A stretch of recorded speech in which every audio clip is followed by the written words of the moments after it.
দেশে কারা যায়, নিরুপায় হয়ে যায়। কিন্তু যারা বিদেশে সেটেল হয়েছে তারা কিন্তু শান্তিতে নাই, অনেক কষ্ট করে। যাদের সাথে আমার কথা হয় সবাই বলে যে তারা অনেক কষ্ট করছে। জনগণ যে আমাকে ডিস্টার্ব করে, আমার সাথে ছবি তুলে কিংবা এসে কথা বলতে চায়, ছুঁয়ে দেখতে চায়, এই বিষয়টা আমি খুব উপভোগ করি।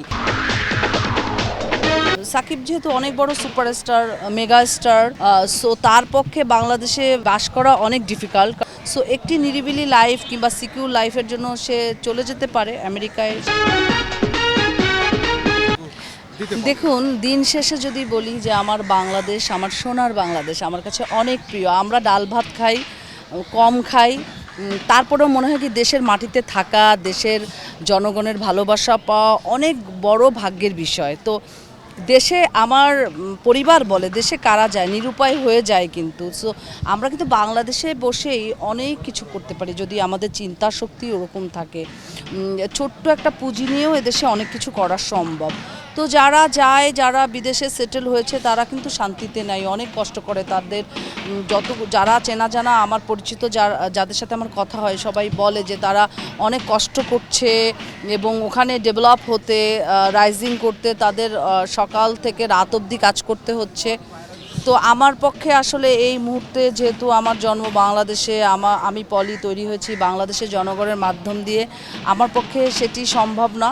তো ব্যক্তিগতভাবে বলবো যে আই লাভ বাংলাদেশ, আমার মাটি, আমার বাতাস, আমার প্রকৃতি আমি খুব লাভ করি। সো আমার এখান থেকে আপাতত কোথাও যাওয়ার ইচ্ছা নেই। আজকে একটা নিউজ দেখলাম পত্রিকায় যে সাকিব খান আমেরিকার গ্রিন কার্ড পেয়েছে, তার যে দুই বউ আর কি, অপবিশ্বাস বুবলি, তাদেরও নিয়ে যাওয়ার চেষ্টা বা তারাও আমেরিকা সেটেল হবে। ওয়েল অ্যান্ড গুড, কারণ সাকিব যেহেতু অনেক বড় সুপারস্টার, মেগা স্টার, সো তার পক্ষে বাংলাদেশে মানে বাস করা অনেক ডিফিকাল্ট। কারণ উনি তো বলতে পারেন যে বাংলাদেশের সব থেকে সুপারস্টার। সো উনি রাস্তাঘাটে স্বাধীনভাবে চলাচল তার জন্য জনগণের জন্য বিঘ্নিত হতে পারে।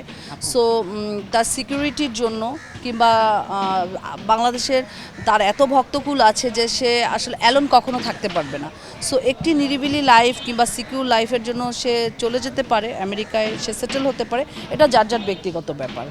সো আমি মনে করি যে আমার জনগণ যে আমাকে ডিস্টার্ব করে কিংবা জনগণ আমার সাথে ছবি তুলে কিংবা এসে কথা বলতে চায়, ছুঁয়ে দেখতে চায়, এই বিষয়টা আমি খুব উপভোগ করি। কারণ দেশের বাইরে গেলে আমি কি করব, কেউ চিনবে না। আমার কাজ আমাকে করতে হবে, আমার গাড়ি আমাকে পরিষ্কার করতে হবে, সকালবেলা উঠে আমাকেই নাস্তা বানাতে হবে। আসলে এই টাইমে এসে এসব আমি করতে ইচ্ছুক না। সো এই জন্য আমি যেতে ইচ্ছুক না। আর তারা হয়তো বা সুইটেবল সে দেশ মনে করছে, তারা এই জন্য যেতে চাচ্ছে। এনি প্রশ্ন যে কারো বলেন। বলো, বলবো না? আচ্ছা, thank you so much everybody. বলবেন